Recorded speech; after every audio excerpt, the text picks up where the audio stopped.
Hello everybody, my name is Dani and I'm one of the co-chairs of IGLYO, which is the International LGBTQI Youth and Student Organization based in Europe. Hi everyone, I'm Euan and I'm the Executive Coordinator at IGLYO as well. Okay, so within our wonderfully diverse movement, we have such a wide range of identities, experiences and perspectives, which we can see just by looking around this room and the wider conference in general.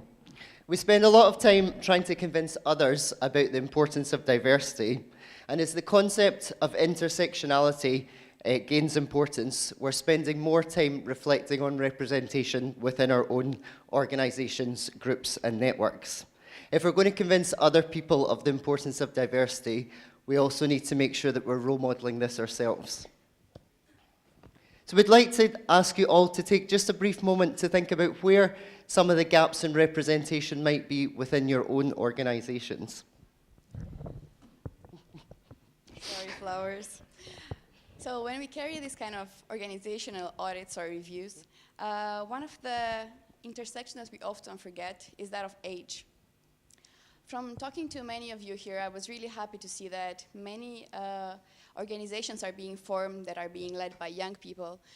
Young people are initiating their own campaigns, doing their own projects, and taking responsibility about their rights.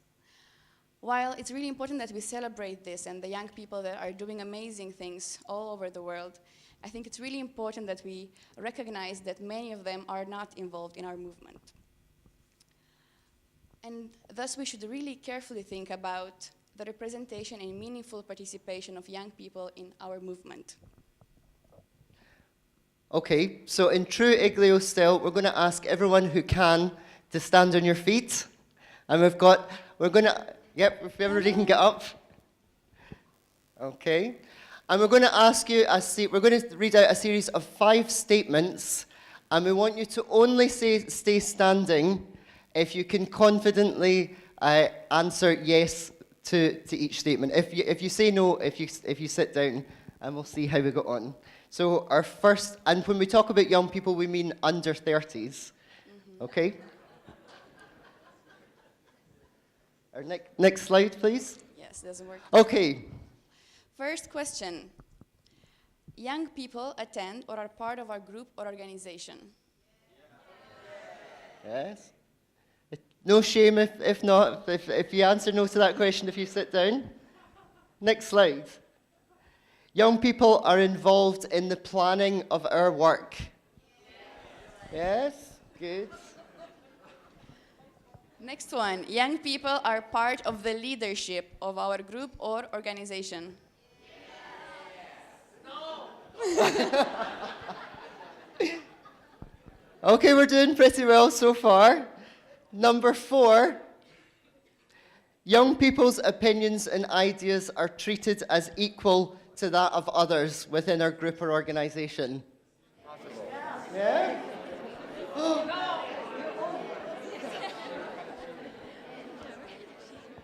And the last one, certain responsibilities or tasks are led by young people. Okay, Dani, I think our work is done.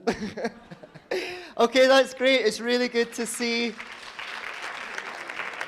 young people involved in so many of your organizations. But I think you would all agree that there is still a lot of room for improvement to show that we have young people truly involved in all of our work. So let's have a bit of a checkup how we are doing here. How many people here are under 30? If you can raise your hands. Look around, see each other. Hello, hi, under 30 people.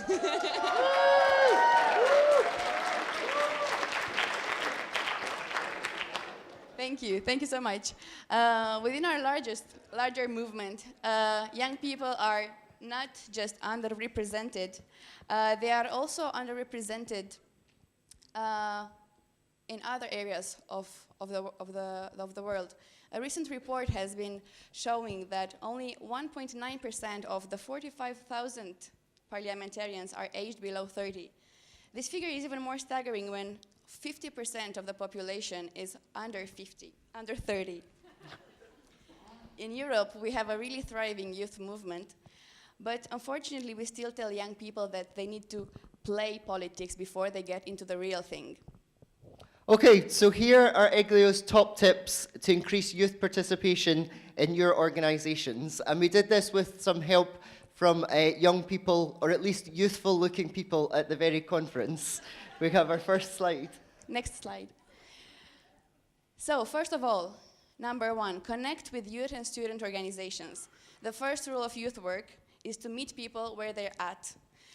Like any good community engagement work, you can't expect people to come to you, especially if there is no or very little representation of that group in your organization or group. Reach out to physical and online youth groups, ask about their work, their interests, and then find ways of working together. Number 2, consult young people about their priorities. If your organisation mainly works with adults, there's a good chance that the issues that you work on are mainly about adults as well. Although many of the issues we work on, such as hate crime and violence, cut across age, being young adds a further level of discrimination, such as lack of self-autonomy.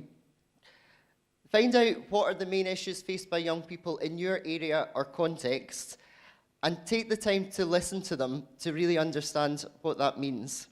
Then you can start thinking about ways that you can incorporate these issues into your existing work, or even better, work with the young people to lead on the issues themselves. Number 3, start a youth group or a department or a project, whatever fits your organization. Although the final goal is to have young people and adults work together, it is sometimes good that we do such a thing, because this will be a stepping stone in making participation of youth grow in your organization.